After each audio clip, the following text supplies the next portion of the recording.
Halo Jo, review gue untuk anime Tensura Movie.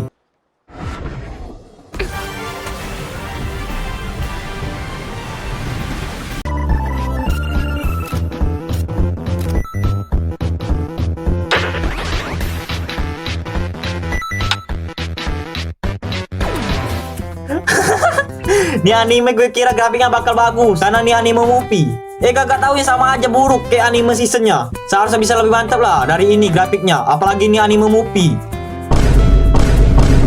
Dan mengenai ceritanya, absurd aja menurut gue yang pembaca novel Tensuranya. Ya walaupun web novelnya yang gue baca sih, bukan LN-nya. Tapi nggak jauh beda lah antara light novel sama web novelnya, nih cerita. Absurd menurut gue itu, kok skillnya kayak buntu aja jalannya. Kenapa Rimuru di-nerf banget di sini? Bro, Rimuru yang sekarang itu udah jadi Raja Iblis. Dan skill Great Sage-nya itu udah 1000 kali lebih overpower sekarang. Itulah kenapa berubah jadi Raphael skillnya, saking overpowernya. Jadi saatnya cerita ini udah tamat ketika Rimuru ketemu tuh ratu. ドア様、ジラテンペスト連邦国の名手リベルテンペスト殿にお越しいただいた。 Karena bagi Rimuru yang sekarang itu mudah banget, ngilangin kutukan, penyakit, bahkan bikin lu abadi pun Rimuru bisa. Tapi di movie ini malah nawarin minum madu. Kocak bener.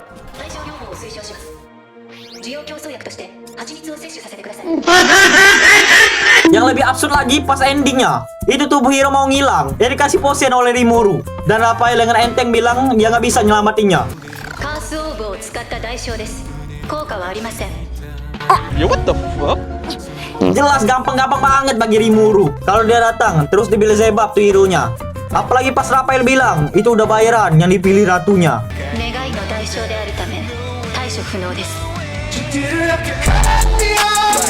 Gue nggak terlalu tahu siapa yang bikin story ini, apakah Pusi atau orang lain. Tapi itu karena iblis ada Mustang, maaf gue lupa nama nih orang karena udah lama gak baca novelnya. Nah si iblis itu bisa ngidupin si ratunya, yang berarti Rimuru seharusnya lebih OP dong. Masa lu jawab itu bayaran untuk ratunya? Bullshit banget. Kalau lu Belzebubin hero sama ratunya itu, gak mungkin dia mati, karena bisa lu keluarin lagi jiwanya. Kayak kasus Sion lah, kalau kalian nggak tahu. Itu kan jiwa Sionnya dihisap oleh Rimuru, baru dikasih tubuh lagi, makanya bisa Sion hidup lagi. Nah Rimuru itu bisa melakukan hal yang sama terhadap Iru sama ratu itu. Tetapi kayak di-nerf aja Rimuru ini di movie-nya. Ya kayak gimana, menurut gue absurd bener story-nya sebagai pembaca novelnya. Bahkan sebenarnya gue udah nebak pilainya sejak awal movie-nya.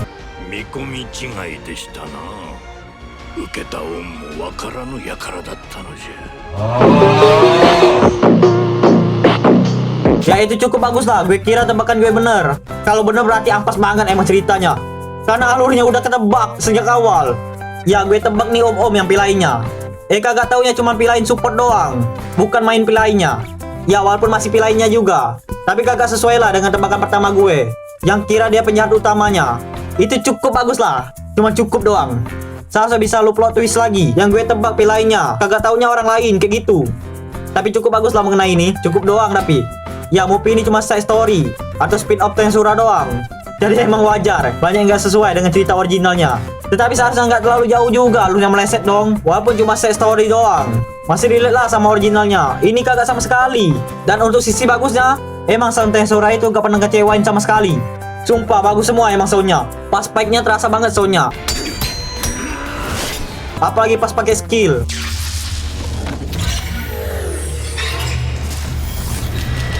Bener-bener mantep banget orang sound efeknya ngeksekusi itu sound. Dan kita bisa juga lihat debut karakter iblis ini. Gue lupa namanya, Mustang atau Ferrari, tapi kayaknya gitulah. Pokoknya nama-nama mobil juga. Nah untuk pembaca novelnya udah tahu nih karakter yang season 3-nya bakal muncul juga kalau nggak salah. Koreksi aja kalau gue salah. Ya itu sisi bagusnya juga, kita bisa melihat debut nih karakter aja. Itu cukup. Gue nggak bisa kasih penjelasan terlalu panjang juga mengenai karakter ini, karena takut ntar spoiler juga. Jadi tunggu aja season 3-nya. Anime Tensura Movie gue kasih nilai 7/10, karena ceritanya absurd untuk gue yang pembaca novelnya, dan grafik animenya nggak sebagus untuk anime movie.